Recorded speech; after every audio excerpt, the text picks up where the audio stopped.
রাজনীতিতে আসার আগে তিনি কখনো টিউশনি করেছেন, কখনো বা দোকানে সেলস গার্লের কাজও করেছেন। কাজ করেছেন স্টেনোগ্রাফার হিসেবে, করেছেন প্রাথমিক বিদ্যালয়ের শিক্ষকতাও। লিখেছেন বহু কবিতা, গদ্য, প্রবন্ধ, এমনকি উপন্যাসও। চিত্রশিল্পী হিসেবেও ছবি আঁকেন। তার আঁকা ছবি বিক্রি করে প্রাপ্ত টাকার পুরোটাই তিনি জমা দিয়েছেন দলের ফান্ডে। তার সম্পর্কে সবচাইতে অবাক করে দেওয়া তথ্য হলো, তিনি জন্মগতভাবে সনাতন ধর্মের অধিকারী হলেও ইসলাম ধর্ম সম্পর্কে জানার আগ্রহ থেকে লেখাপড়া করেছেন ইসলামের ইতিহাসে। ইতিহাসে বিএ পাশ করলেও এমএ পাশ করেছেন ইসলামের ইতিহাসে। রাজনীতিতে অন্যদের থেকে শতগুণ সফলতার পরেও তিনি অতি সাধারণ। তার মাঝে নেই বিন্দুমাত্র অহংকার। এখনো নিজেকে শুধুমাত্র একটি শাড়ি দিয়ে আবদ্ধ করতে পারলেই যেন তিনি সুখী, যার কারণে বিশ্বজুড়ে তিনি পরিচিত দিদি নামে। কার কথা বলছি হয়তোবার বোঝার বাকি নেই। তিনি এপার ওপার দুই বাংলারই অতি প্রিয় এক রাজনৈতিক মুখ ও দিদি বলে খ্যাত মুখ্যমন্ত্রী মমতা বন্দ্যোপাধ্যায়। একজন নারী হয়েও দীর্ঘদিন ধরে তিনি এইভাবে দেশ এবং দেশের মানুষের সেবা করে যাচ্ছেন, তা সত্যিই অনুসরণীয় এবং অনুকরণীয় হতে পারে যে কোনো নেতার বেলায়। বাংলা ভাষার কোনো রাজনীতিবিদ হিসাবে তিনি বছর জুড়ে যতটা আলোচনায় থাকেন, সেটা হয়তো অনেক দেশ প্রধানের পক্ষেও সম্ভব হয় না। সে যাই হোক, আমাদের আজকের ভিডিওতে জানাবো জনপ্রিয় এই রাজনীতিবিদের জীবনের কথা এবং নানা রকম অজানা তথ্য। অতি দরিদ্র পরিবার থেকে উঠে এসে তিনি কিভাবে জয় করেছেন কোটি মানুষের মন, কেনই বা তিনি জীবনের এতগুলো বছর পাড়ি দিয়েও এখনো বিয়ে করেননি। এই সকল বিষয়ের বিস্তারিত সহ তার জীবনের শত সংগ্রাম ও ইসলাম ধর্ম গ্রহণের গুঞ্জনের বিস্তারিত জানতে আমাদের সাথেই থাকুন। আর হ্যাঁ, আপনি এখনো যদি আমাদের চ্যানেলটি সাবস্ক্রাইব না করে থাকেন, তাহলে এক্ষুনি সাবস্ক্রাইব করে পাশে থাকা বেল আইকনটিতে ক্লিক করুন। তবেই আমরা অনুপ্রাণিত হয়ে নানান রকম গুরুত্বপূর্ণ বিষয়ে নিয়মিত ভিডিও নিয়ে হাজির হব। চলুন এবার চলে যাই আমাদের মূল আলোচনায়। পশ্চিমবঙ্গের বর্তমান এবং টানা 3 বারের মুখ্যমন্ত্রী এবং সর্বভারতীয় তৃণমূল কংগ্রেসের প্রতিষ্ঠাতা সভাপতি মমতা বন্দ্যোপাধ্যায় 1955 সালের 5ই জানুয়ারি কলকাতার হাজরা অঞ্চলে এক নিম্ন মধ্যবিত্ত পরিবারে জন্মগ্রহণ করেন। তার পিতার নাম প্রমিলেশ্বর বন্দ্যোপাধ্যায়। তিনি ছিলেন স্বাধীনতা সংগ্রামী। কলকাতার শ্রী শিক্ষায়তন কলেজ থেকে বিএড ডিগ্রি সম্পন্ন করার পর কলকাতা বিশ্ববিদ্যালয় থেকে এমএ ডিগ্রি তিনি অর্জন করেছেন। পরে কলকাতার যোগেন্দ্রচন্দ্র চৌধুরী আইন কলেজ থেকে এলএলবি ডিগ্রি অর্জন করেন। রাজনীতিতে প্রবেশ ছাত্র অবস্থাতেই। শিক্ষা জীবন সমাপ্ত করার পর বাবার সংসার চালানোর জন্য কিছুদিন একটি প্রাথমিক বিদ্যালয়ে তিনি শিক্ষকতা করেছেন। এছাড়াও ছাত্র জীবনে তিনি জীবনের তাগিদে নানান রকম কাজের সঙ্গে সম্পৃক্ত ছিলেন। 1970-এর দশকে অত্যন্ত অল্প বয়সে কংগ্রেস দলে মমতা বন্দ্যোপাধ্যায়ের রাজনৈতিক কর্মজীবনের সূচনা হয়। অল্প সময়ের মধ্যেই তিনি স্থানীয় কংগ্রেসের নেত্রীরূপে পরিচিত হন। 1976 সাল থেকে 1980 সাল পর্যন্ত তিনি পশ্চিমবঙ্গ মহিলা কংগ্রেসের সাধারণ সম্পাদক ছিলেন। 1984 সালের লোকসভা নির্বাচনে পশ্চিমবঙ্গের যাদবপুর লোকসভা কেন্দ্র থেকে বর্ষিয়ান কমিউনিস্ট নেতা সোমনাথ চট্টোপাধ্যায়কে পরাজিত করে তিনি সাংসদ নির্বাচিত হয়েছেন। সেই সময় তিনি ছিলেন দেশের সর্বকনিষ্ঠ সাংসদের অন্যতম। এই সময় তিনি সারা ভারত যুব কংগ্রেসের সাধারণ সম্পাদকও মনোনীত হয়েছিলেন। 1989 সালে কংগ্রেস বিরোধী হওয়ায় তিনি তার কেন্দ্র থেকে পরাজিত হন। কিন্তু 1991 সালের লোকসভা নির্বাচনে কলকাতা দক্ষিণ লোকসভা কেন্দ্র থেকে পুনরায় সাংসদ নির্বাচিত হন। পরে 1996, 1998, 1999, 2004 ও 2009 সালের লোকসভা নির্বাচনেও উক্ত কেন্দ্র থেকে সাংসদ নির্বাচিত হয়েছিলেন তিনি। এরপর থেকে আর কখনোই তাকে পেছনে ফিরে তাকাতে হয়নি। নানান সময় দেশের নানান গুরুত্বপূর্ণ দায়িত্ব তিনি নিষ্ঠার সঙ্গে পালন করে আসছেন। 1997 সালে তিনি কংগ্রেস দলের সঙ্গে সমস্ত সম্পর্ক ছিন্ন করে সর্বভারতীয় তৃণমূল কংগ্রেস স্থাপন করেন। 2009 সালের লোকসভা নির্বাচনে তৃণমূল কংগ্রেস অত্যন্ত ভালো ফলাফল করে। পশ্চিমবঙ্গের 42টি লোকসভা আসনের মধ্যে তৃণমূল কংগ্রেস একাই 19টি আসন জয়লাভ করে। তৃণমূলের জোটসঙ্গী জাতীয় কংগ্রেস 6টি আসনে ও এসইউসিআইসি 1টি আসনে জয়লাভ করে। তৃণমূল কংগ্রেস জোট মোট 26টি আসন জয়লাভ করে। অন্যদিকে 15টি আসন পায় বামফ্রন্ট ও বিজেপি 1টি আসন পায়। তৃণমূল কংগ্রেসের 19 জন সাংসদের মধ্যে মহিলা সাংসদের সংখ্যা 5। 2011 সালে পশ্চিমবঙ্গ বিধানসভা নির্বাচনে মমতা বন্দ্যোপাধ্যায়ের নেতৃত্বে তৃণমূল কংগ্রেস ভারতীয় জাতীয় কংগ্রেসের সঙ্গে যৌথভাবে প্রতিদ্বন্দ্বিতা করে 34 বছরের বামফ্রন্ট সরকারের পতন ঘটিয়ে 227টি আসনে সরকার গঠন করে। মমতা বন্দ্যোপাধ্যায় পশ্চিমবঙ্গের মুখ্যমন্ত্রী রূপে শপথ গ্রহণ করেন।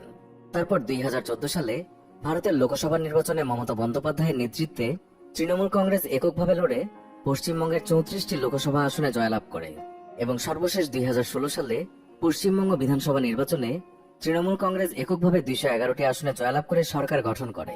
তৃণমূল কংগ্রেসের প্রধান নেত্রী মমতা বন্দ্যোপাধ্যায় পশ্চিমবঙ্গের মুখ্যমন্ত্রী রূপে পুনরায় শপথ গ্রহণ করেন।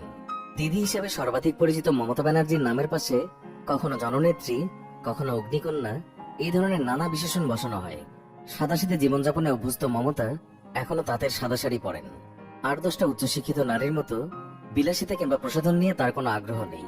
পশ্চিমবঙ্গের মুখ্যমন্ত্রী শুধু নন, ভারতের রাজনীতিতে অত্যন্ত প্রভাবশালী রাজনীতিক হওয়ার পরেও দক্ষিণ কলকাতার ঘিঞ্জি হরিশচন্দ্র স্ট্রিটে এক টালির বাড়িতে থাকেন মমতা ব্যানার্জি। এখনো অল্প বৃষ্টি হলেই তার বাড়ির সামনে চলাফেরা করার রাস্তাতে পানি জমে যায়। তখন মমতা বাড়ির সামনে পাতা ইটের উপর পা রেখে সেখান থেকে হেঁটে বড় রাস্তায় গিয়ে গাড়িতে ওঠেন। প্রভাবশালী এবং ব্যাপক জনপ্রিয় নেত্রী হওয়ার পরেও মমতা সাধারণ খাবার খান আর সাধারণভাবেই চলাফেরা করেন। হিন্দু ধর্মাবলম্বী হয়েও সবসময় থাকেন মার্জিত।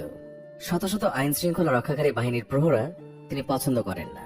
জনগণের নেত্রী, তাই জনগণের সঙ্গে চলাফেরা করতে তিনি অভ্যস্ত হয়ে পড়েছেন। তৃণমূল দলের প্রধান মমতার শাসনামলে দলের কিছু নেতার বিরুদ্ধে মহামহা দুর্নীতির অভিযোগ উঠলেও তার পরিবার এবং আত্মীয় স্বজনদেরকে তিনি কোনো ধরনের অতিরিক্ত সুবিধা প্রদান করেননি। এমনকি পরিবারের কাউকেই প্রশাসনের গুরুত্বপূর্ণ পদেও বসাননি। ভারতের নানান বাজে সময়ে তিনি দেশের জন্য যতটা নিজেকে বিলিয়ে দিয়েছেন, ততটা পারেননি অন্যান্য কোনো নেতা কিংবা নেত্রী। একজন মমতার সেই সব গল্প নতুন করে বলার মতো কিছুই নেই। এসব তো সকলেরই জানা, তাই সেদিকে আর না যাই, আলোচনা করে ব্যক্তি মমতাকে দিয়ে। মমতা বন্দ্যোপাধ্যায় তার সহকর্মীদের প্রতি খুবই সহানুভূতিশীল। কেউ উপকার করলে তিনি কখনোই ভোলেন না। তিনি সেই উপকারের প্রতিদান দিতে চেষ্টা করেন। যুব কংগ্রেস থেকে পদত্যাগ করে তৃণমূল দল গঠনের প্রাক্কালে দুঃসময়ে যারা তার পাশে এসে দাঁড়িয়েছিলেন, তাদের কখনোই ভোলেননি মমতা। মমতা বন্দ্যোপাধ্যায়ের রাজনৈতিক ক্যারিয়ারে সাবেক কংগ্রেস নেতা সুব্রত মুখোপাধ্যায়ের বিশেষ ভূমিকা ছিল। সেই সুব্রত মুখোপাধ্যায় এখন পূর্ণমন্ত্রী। আটপৌরে ব্যস্ত সময় কাটানোয় কার্যত তাকে সবসময় দৌড়ের উপরই থাকতে হয়।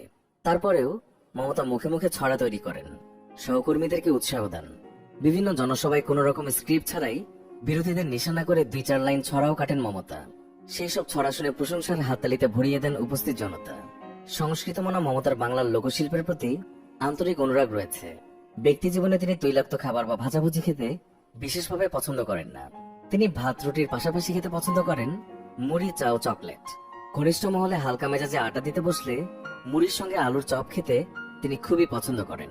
কোনো দামি খাবার তিনি মুখেই তোলেন না। মমতা বন্দ্যোপাধ্যায়ের বিশেষ পছন্দ হচ্ছে প্রকৃতি। কাজের ফাঁকে সময় পেলেই দার্জিলিং এর পাহাড় বা মেদিনীপুরের জঙ্গলে ছুটে যান। নিজেই ক্যামেরা দিয়ে নেচারের ছবি তোলেন। ফটোগ্রাফি তার অনেক বড় শখ। প্রকৃতিপ্রেমী হওয়ার কারণে তিনি কলকাতার সেন্ট্রাল পার্কের সৌন্দর্য বর্ধনে অনেক অবদান রেখেছেন। ব্যক্তিগত জীবনে তিনি গান শুনতে অনেক ভালোবাসেন। তিনি সময় পেলেই রবীন্দ্রসঙ্গীত শোনেন, পাঠ করেন নজরুলের কবিতা। বীরভূমে মমতার মামার বাড়ি। ছোটবেলায় মায়ের সঙ্গে মামার বাড়ি গেলেই সেখানকার ধান খেতে খেলা করতেন। এখনো ছোটবেলার সেই খেলাধুলার স্মৃতি সহকর্মীদের কাছে রোমন্থন করেন পশ্চিম বাংলার এই মুখ্যমন্ত্রী। রাজ্যের মুখ্যমন্ত্রী হিসেবে দল পরিচালনা এবং নিজের প্রতিষ্ঠিত রাজনৈতিক দল তৃণমূল পরিচালনা করলেও তিনি প্রতিদিন ট্রেডমিলে অন্তত 5-6 কিলোমিটার হাঁটেন। রাজ্যের বিধানসভায় অধিবেশন চলাকালে বিধানসভার লম্বা করিডোর ধরে সহকর্মী এবং সাংবাদিকদের সঙ্গে হাঁটেন। গল্প করতে করতে একসঙ্গে 10 কিলোমিটার হাঁটলেও তিনি কখনোই ক্লান্তি বোধ করেন না। একরঙা পাড়ের সাদা তাঁতের শাড়ি পরতে ভালোবাসেন মমতা ব্যানার্জি। এই ধরনের শাড়ি তৈরির জন্য বিখ্যাত হুগলির ধনেখালি। সেখান থেকে তিনি শাড়ি কিনে থাকেন। ব্যক্তিগত জীবনে তিনি এখনো বিয়ে করেননি। একটি সাক্ষাৎকারে একবার বলেছিলেন যে নিজেকে নিয়ে তিনি নয়, বরং তিনি পরের জন্যই ভেবেছেন। ছোটকাল থেকে মানুষের সেবায় নিজেকে বিলিয়ে দেওয়ার ইচ্ছে ছিল তার। তার বিষয়ে ধর্ম নিয়ে নানান সময় নানান ধরনের গুঞ্জন উঠেছে যে তিনি ইসলাম ধর্ম গ্রহণ করেছেন।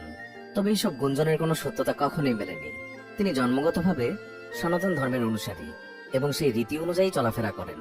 তবে অন্যান্য ভারতীয় নেতাদের মতো তার মুখে কখনোই ইসলাম ধর্ম কিংবা মুসলিমদের নিয়ে কোনো বাজে কথা শোনা যায়নি।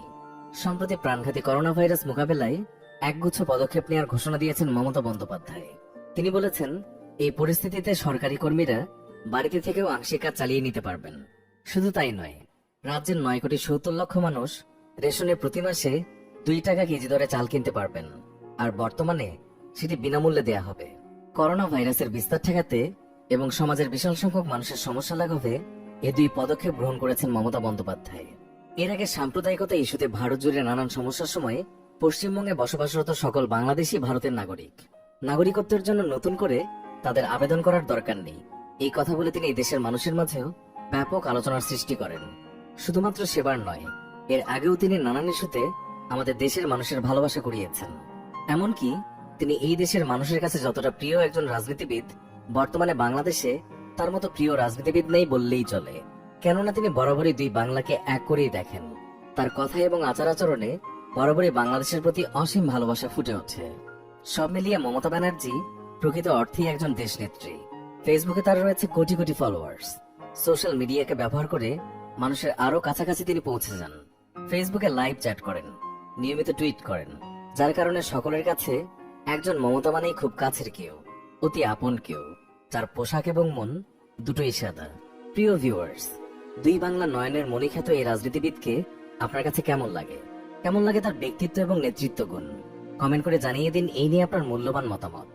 সেই সাথে তার মতো নেত্রী আমাদের দেশেও দরকার মনে করলে ভিডিওর কমেন্ট বক্সে অবশ্যই ইয়েস লিখুন। আর ভিডিওটি ভালো লেগে থাকলে অবশ্যই একটি লাইক দিন এবং অসংখ্য শেয়ার করুন। সময়ের আলোচিত